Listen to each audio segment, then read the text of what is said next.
Tayo po'y nasa pang-apat na kapitulo, verses 1 to 12. Acts chapter 4, verses 1 to 12.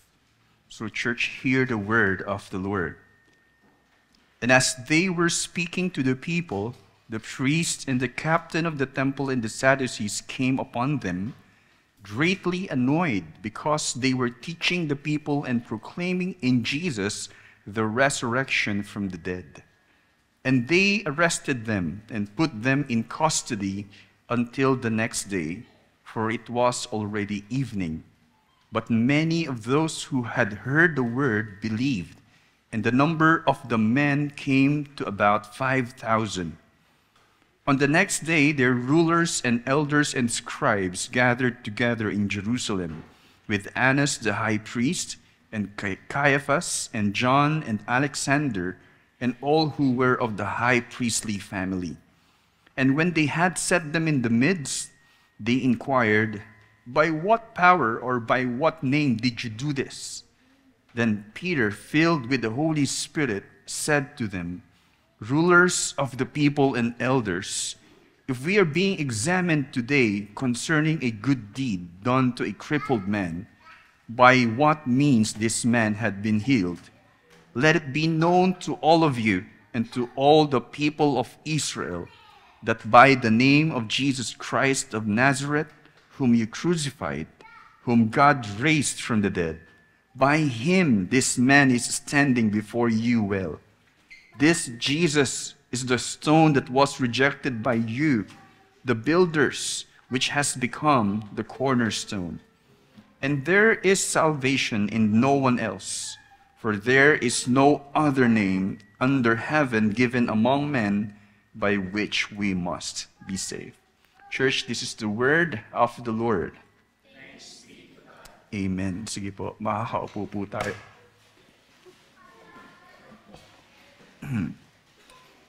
So, ang mga kids po ngayon ay mananatili po dito, no? So, I hope the parents and the family will be at least together para po magabayan po ninyo sila. Especially matrain po natin sila throughout the service. Tulad po ng pagbabasa natin, scripture reading, I hope they will also be disciplined to participate in reading. And to tell you honestly, even in the offering, if you parents can also give them amount na pwede pong makapag-contribute sila, so they will also have that kind of habit because they're giving for the Lord. And later, I will invite the kids. The parents, I hope you will lead the kids to go in front while I am giving the exhortation for the Lord's Supper. I learned that the kids also, especially the covenant children na tinatawag, children that are from a believing parents. You know them, we know them. May mga binaptize po tayo dito. We will invite them in front so that they will know the essence of the Lord's Supper and encouraging them to believe in the Lord Jesus Christ later on so they will come to participate as well. So mamaya po yan. But while now we have our sermon, I hope we can help them even to write. If they will not understand, I hope they will develop a habit na nakaupo lang po nga sila. Ayan, sige po. So, meron pong kaming natutunan that is a company base po sa isang libro na ang pamagat po ng libro ay Who Moved My Cheese? May naka-familiar po ba sa inyo yung title na Who Moved My Cheese? Cheese lang. Si Spencer Johnson, I do not know him, but he is a writer. During that time na yung company po namin is like, I don't know, starting, we are manufacturing solar cell, something like that. At Yung iba po sa amin ay tila na stuck na sa position. And the company is encouraging to adapt to certain changes. Especially during the time yung change po na nangyayari, economic. Alam niyo po yung time na parang bumagsak yung economy because may mga nag-loan somewhere in US, hindi kumita, especially mga realty. Bumagsak po yung economy ng US. President George Bush po ba yun? I don't know.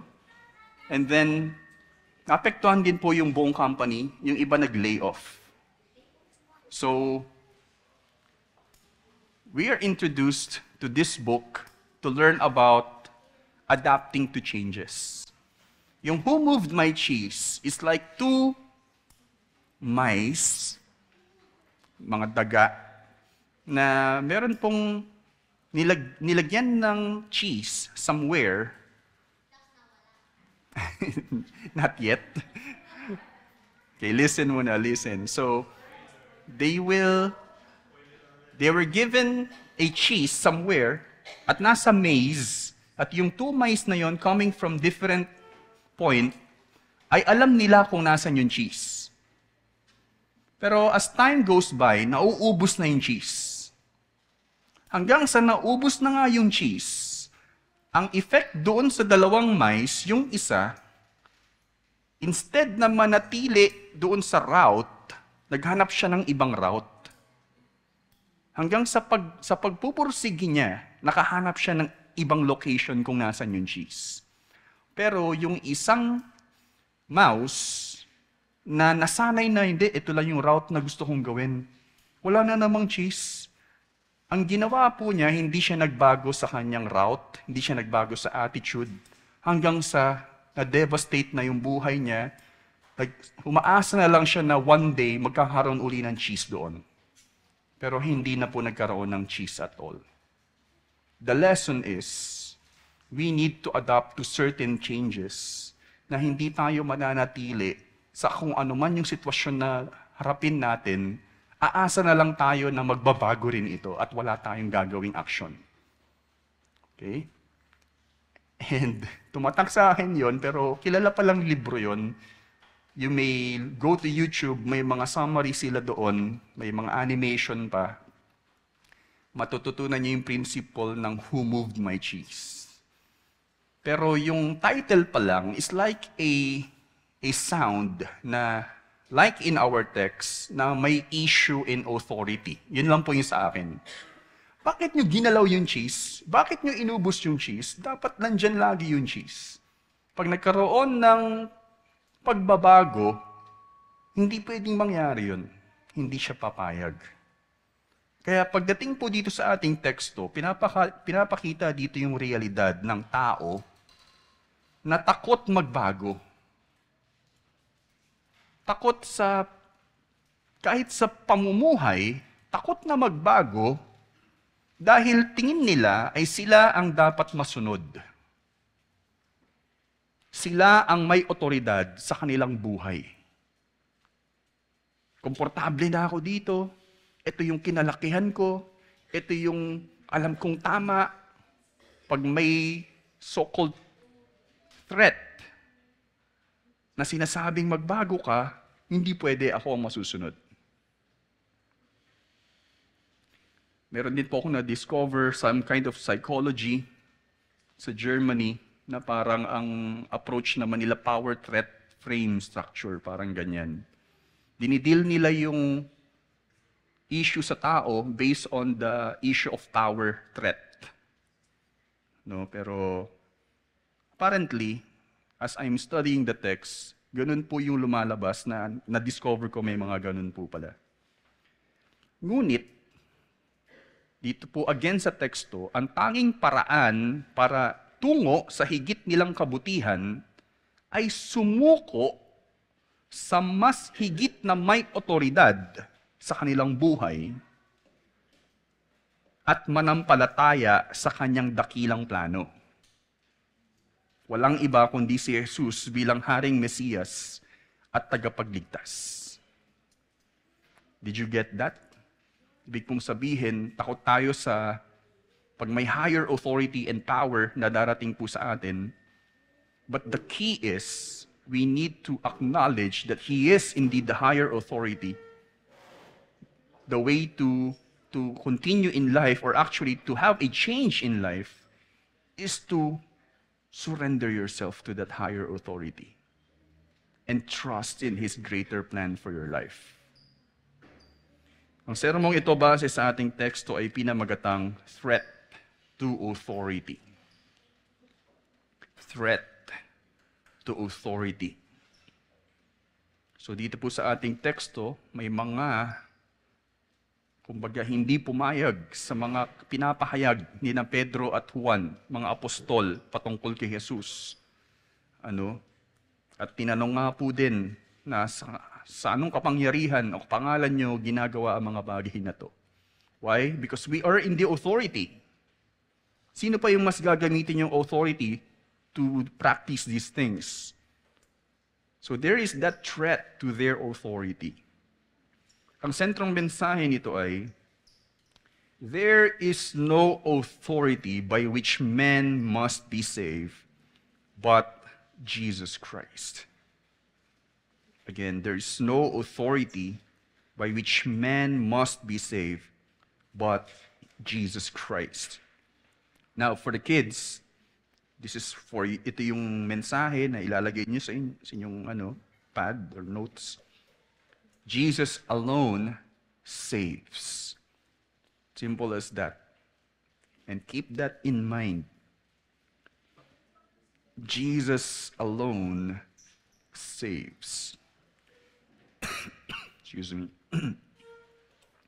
Pinapakita ito ng dalawang larawan sa teksto. This is how we will deal the text. Bagamat may mga magagandang points po doon sa attitude nila Pedro, sa exclusivity ng salvation in Jesus Christ, the universality that is only in Jesus Christ masasave ang tao.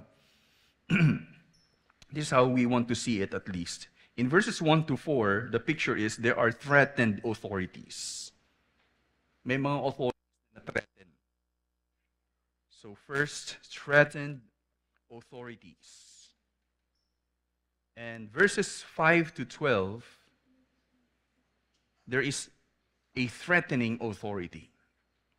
Merong authority na nagte-threaten sa mga otoridad. And that is actually Jesus Christ. Threatening authority. Sa mga bata, at least in these verses, para lang maintindihan nyo, ilagay nyo troubled when there are teachings going on in the temple, in the synagogue, they were troubled. At pangalawa, in verses 5 to 12, just write, overwhelmed. The proclamation of Jesus Christ cost them something also.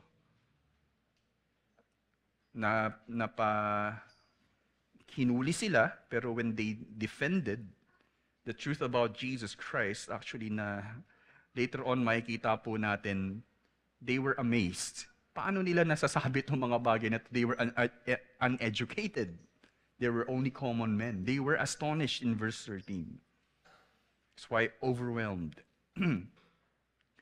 Now, let's begin in first, threatened authorities. Kalakip ng pagsulong ng kaharian ng Diyos ay ang inaasahang oposisyon na sumasakop sa kasalukuyan. Just like in the text, even today, we cannot treat the ministry of the gospel as if it is like a walk in the park na ganun lang kadali. One program, boom, people are going. Hindi po eh. We're actually, sabi nga, not only battling against flesh and blood, but the principalities and rulers of this world.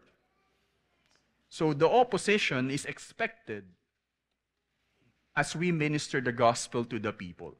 Ito din po ang nangyayari ngayon.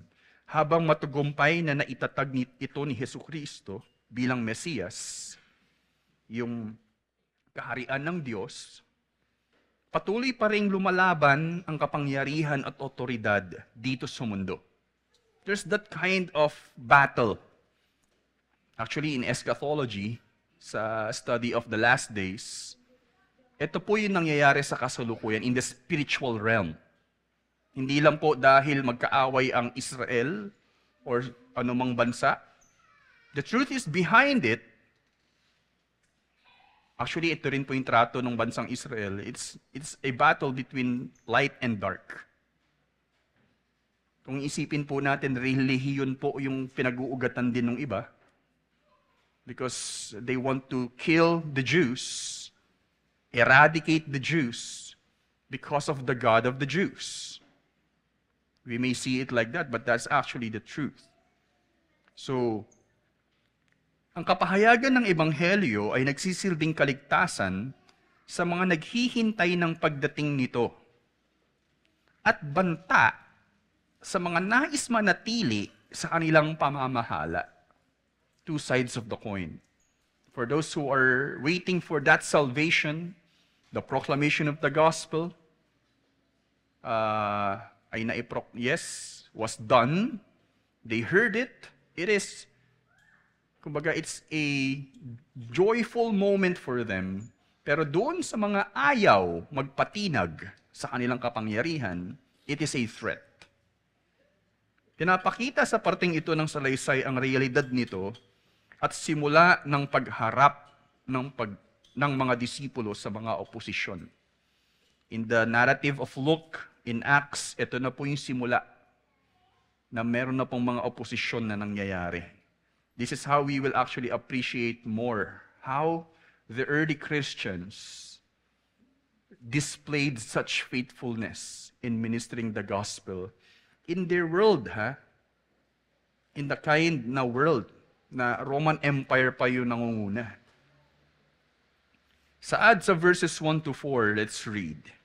As they were speaking to the people, the priest and the captain of the temple and the Sadducees came upon them, greatly annoyed because they were teaching the people and proclaiming in Jesus the resurrection from the dead. And they arrested them and put them in custody until the next day, for it was already evening. But many of those who had heard the word believed, and the number of the men came to about 5,000. Men po yung binanggit po dito, no?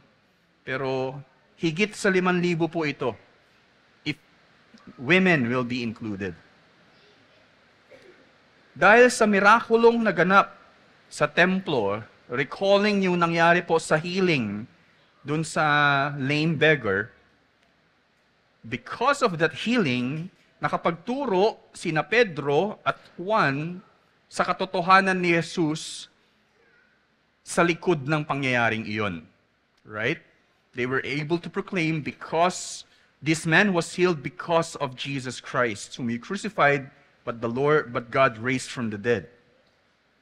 Sa tawag na manumbalik ang mga kapwa nila Hudyo, partikular sa ginawa nila sa pagpapako kay Jesus, kasama sa pinapanagot ng higit rito ay ang mga nanguna sa kanila.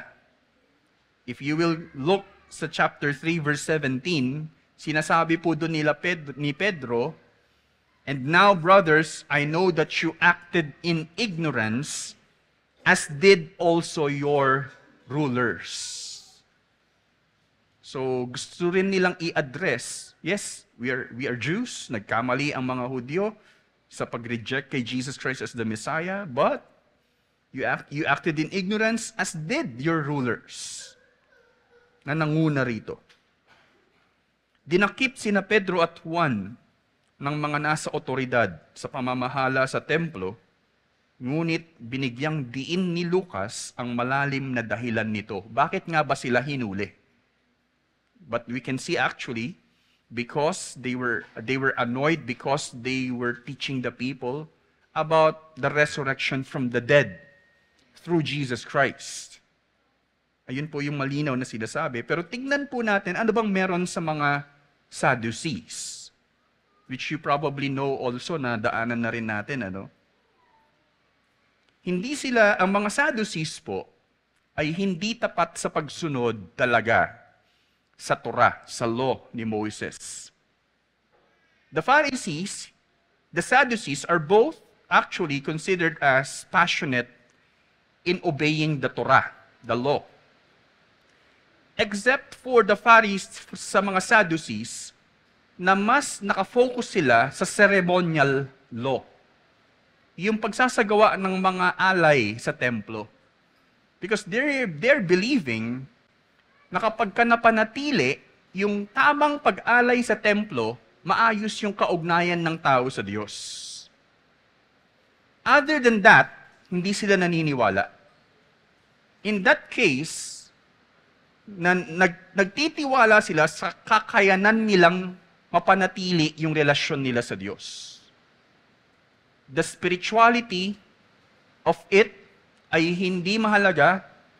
Kailangan, kaya mong mamuhay ng maayos through those so-called sacrifices. Ganun po yung mga Sadducees. Naniniwala silang kaya nilang mapanatili ang maayos na kaugnayan sa Diyos, kaya ang espiritual na mga bagay ay walang saysay sa kanila. Literally, even the angels, hindi sila naniniwala.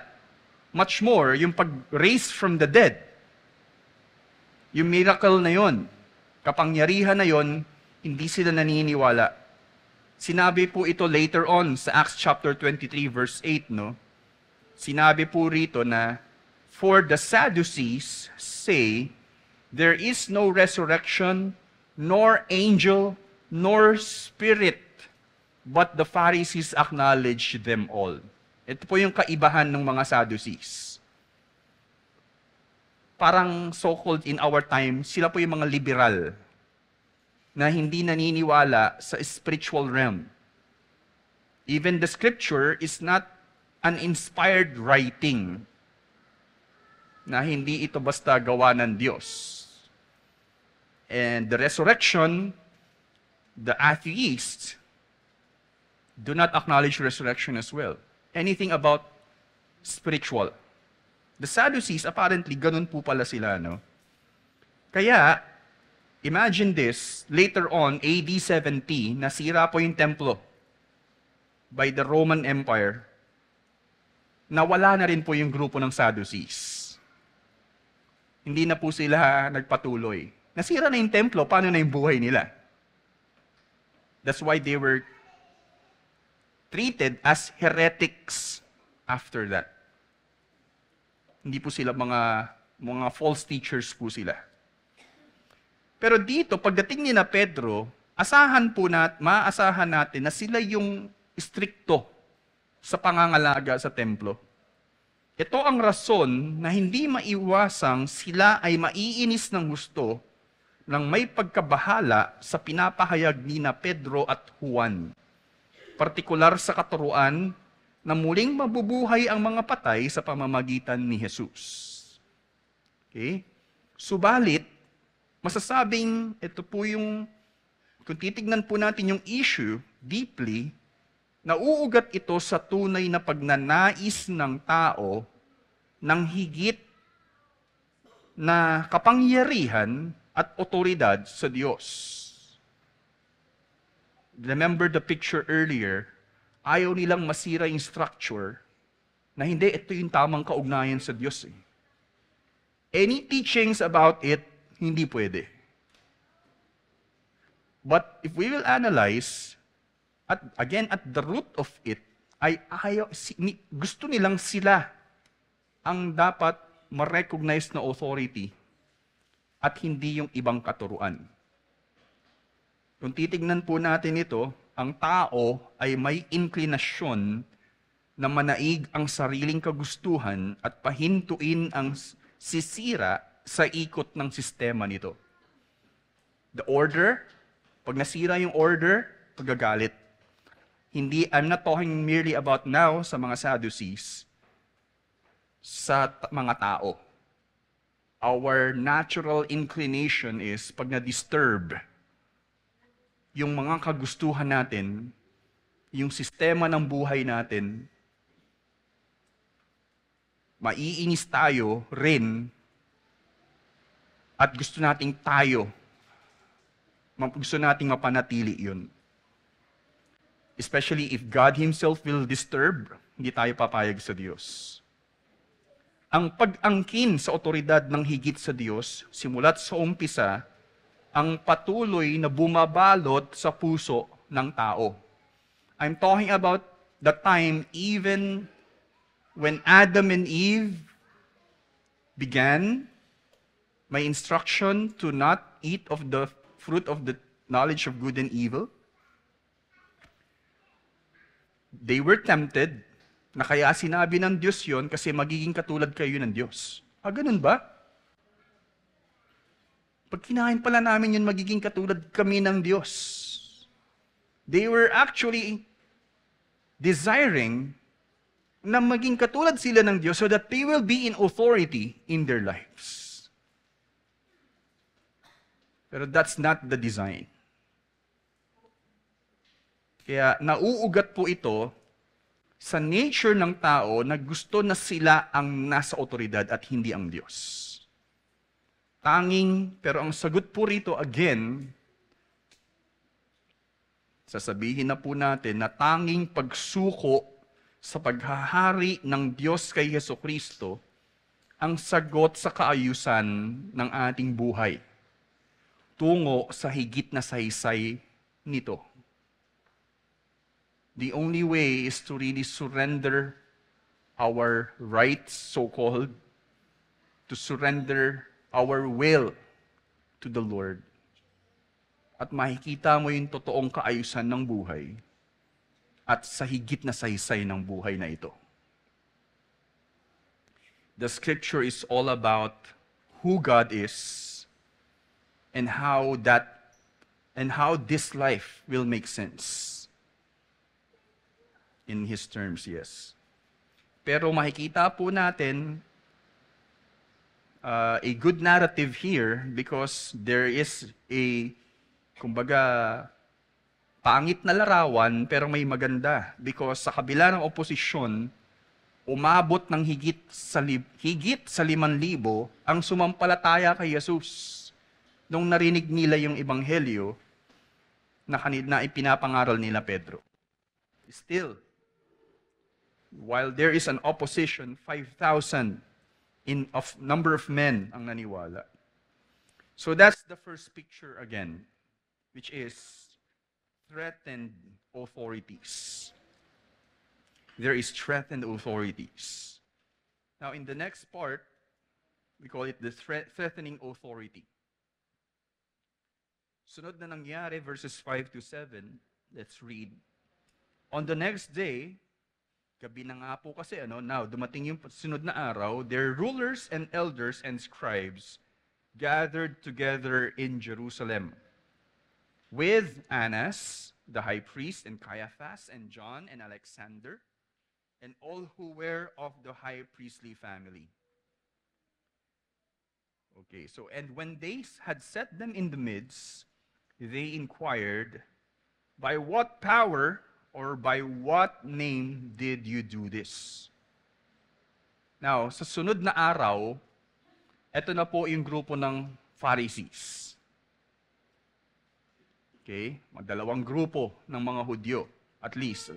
Hindi lang dalawa, actually, meron pa pong iba, Pero ito yung mga sinabi dito. They're actually called the Council of Sanhedrin. The Sanhedrin composes of the higher council ng mga Pharisees. Kaya yung mga high priests.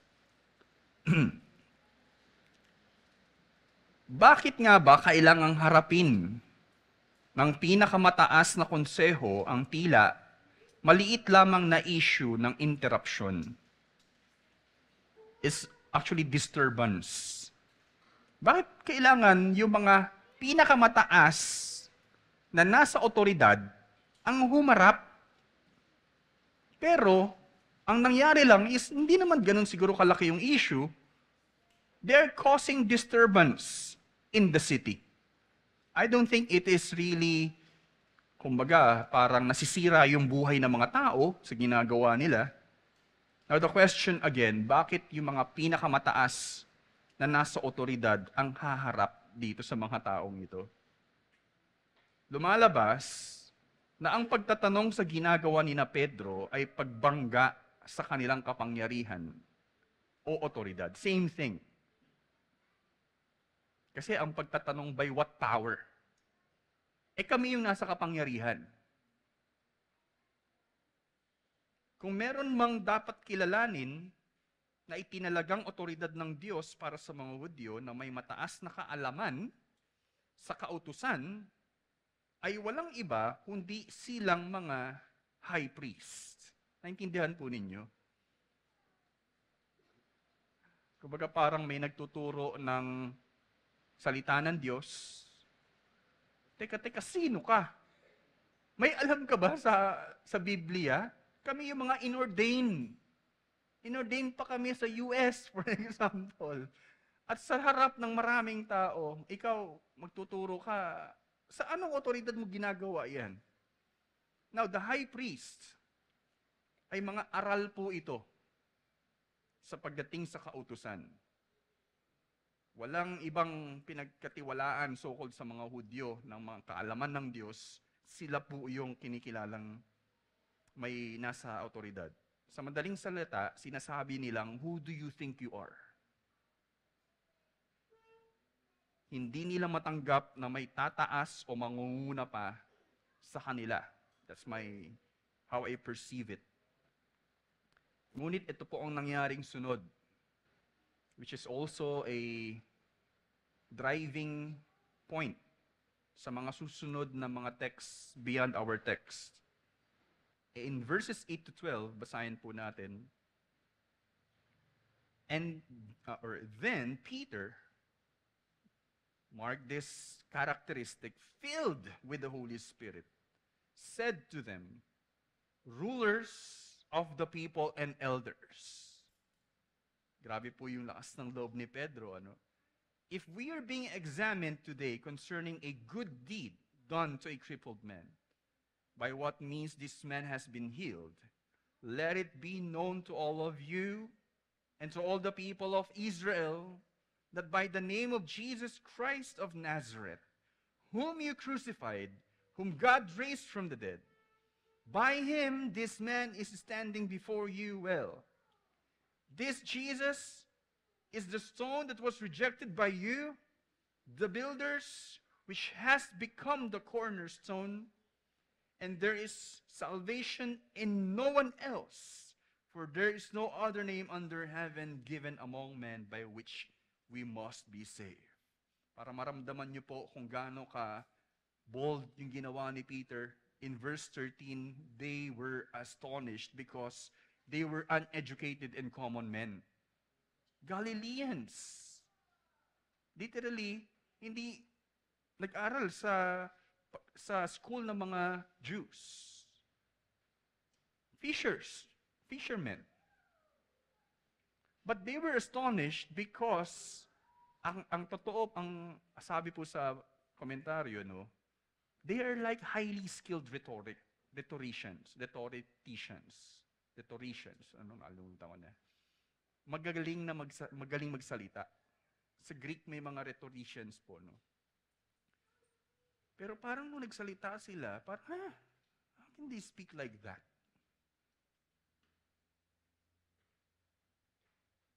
Ayon sa kilos ng banal na spirito, this is how we can paraphrase it, na puno ng banal na spirito si Pedro, buong tapang na hinarap ni Pedro ang mataas na konseho at pinahayag ang katotohanan patungkol kay Jesucristo sa likod ng mirakulo.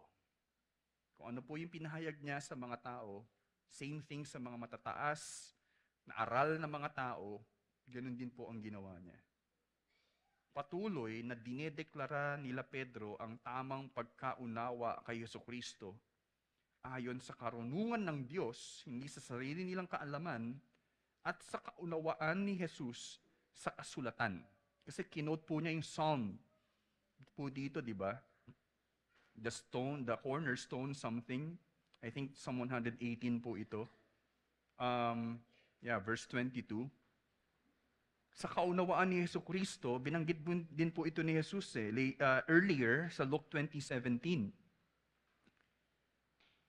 So lumalabas po, actually, ang maganda pa pong keyword sa susunod na pag-aaral actually, by the way, si Pastor Clyde will preach on this. They recognized that they had been with Jesus. Kaya ganitong mga taong ito, nakasama nila si Jesus eh. At ganun na rin yung naging resulta ng kanilang pagmiministeryo at galing sa paghahayag ng salita ng Diyos.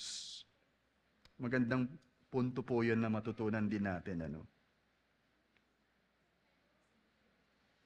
Ang kapahayagan ng katotohanan ni Jesus bilang pundasyon ng kaharian ng Diyos, remember, Jesus, the life, death, and resurrection of Jesus served as the foundation of the establishment of the kingdom of God.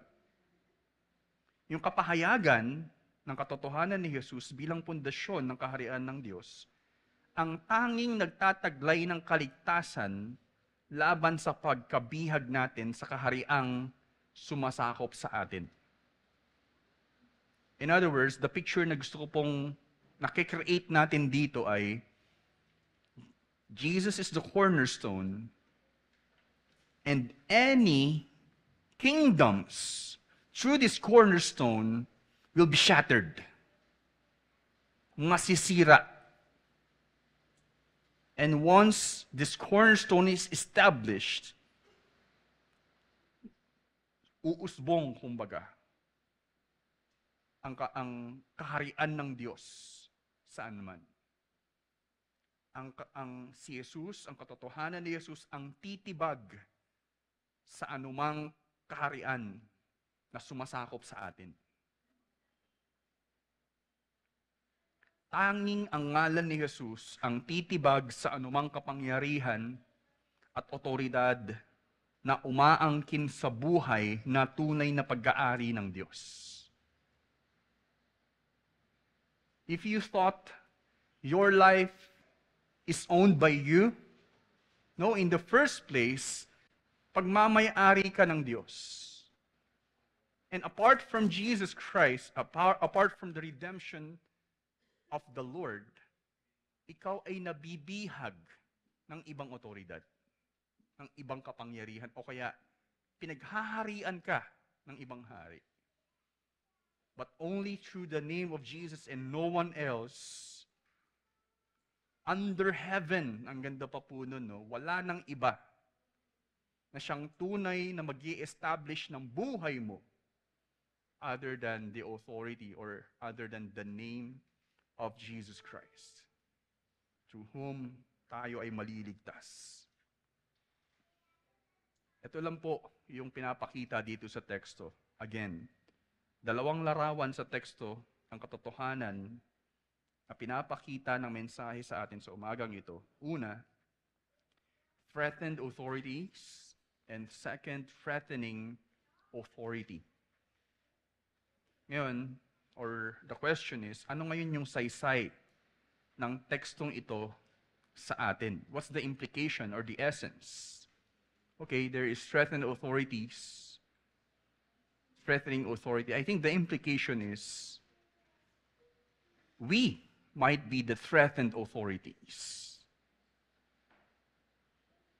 Ayaw natin ding nati-threaten yung otoridad natin nung dumating si Jesucristo sa buhay, sa mundong ito. The gospel is always proclaimed, but you do not want to surrender to that authority.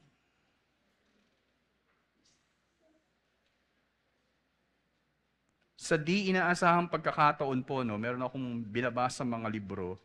Every time I read it, minamarkahan ko po, natapos ko ito. Now, doon sa sunod na parte, nag-fall po ako sa ganitong sinabi ni Harold L. Sankville. I hope you can read also. Sabi po dito, Many people view repentance as a threat. But in actuality, repent is a word of gracious renewal. It is the first recorded word in the preaching of both John, the forerunner of Jesus, and Jesus himself in the New Testament Gospels. Literally translated, it means change your mind. Like every word of God, it does what it says. It not only commands renewal, but brings renewal by its inherent power. It carries the trust of a dramatic reversal, turning around, a turning away from sin, and turning toward God as He comes to forgive all sin and usher in His reign of righteousness. Apparently, ginamit niya rin po yung word na threat. Because actually, that book is about the care of souls, na sinasabi po niya na mismong pagkakatawag ng mga pastor. More than the ministry of the word, kasama po yun, the sacrament, actually, yun po, sa ginagawang ito ng mga pastor, ay pag-aalaga sa mga kaluluwa ng bawat isa. And one part of the spiritual diagnosis is yung pagtawag na ikaw ay sumuko sa Diyos. Yung tawag na ikaw ay manumbalik sa Diyos. You have an issue in life. You want to resolve it. But the call of God clearly in the scripture is to turn back to God. To go back to Him. Which is made possible in His grace through the Lord Jesus Christ. Just like what we learned in this text. By implication, the picture ng mga tao po rito is also our picture. But maybe, as the gospel is being proclaimed, we resist any authorities as well. Gaya ng nangyari sa teksto, ang ebanghelyo o katotohanan ni Jesus ay nagsisilbing threat sa sino man na namumuhay sa sarili nilang otoridad. Dahil pinapahayag nito ang pagsuko nila sa tunay na dapat mangyari sa dapat na tunay na maghari sa kanilang buhay. You were confronted by the truth of the gospel, actually confronted also with your sin, and you do not want to be disturbed in that lifestyle of sin. You resist the salvation of God because you want to continue in the enjoyment of these practices. But you know that you're heading to destruction.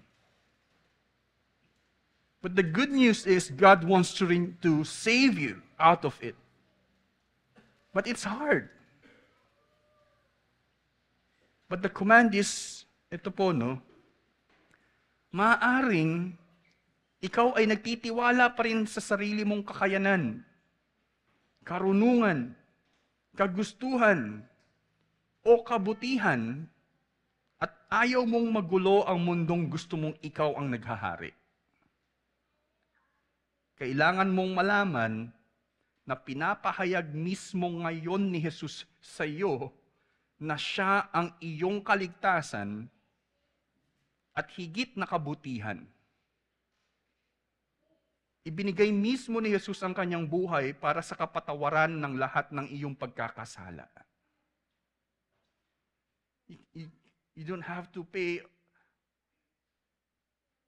everything that you have done against the Lord.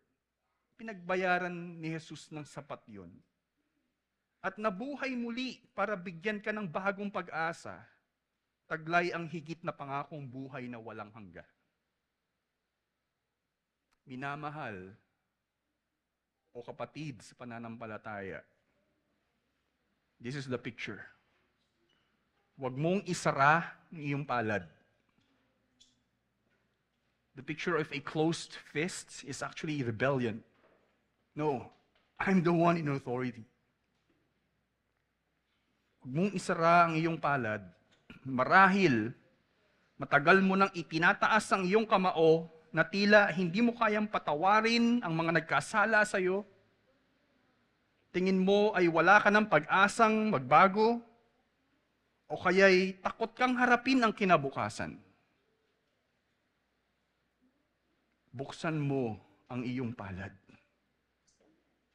bilang pagsuko ng may pagtitiwala kay Jesus na iyong tunay na Panginoon at tagapagligtas. Sumuko ka kay Jesus na tanging dinadaluyan ng ganap na pagbabago at kaligtasang mula sa Diyos. And itaga po natin ito sa bato, hindi ka niya bibiguin. You can freely open your hand to the Lord. He will never fail you. Naway mangusap ng husto sa atin ang mensahe sa umagang ito. There is no authority by which man must be saved except that of Jesus Christ, na nagsasabi ring, Jesus alone saves.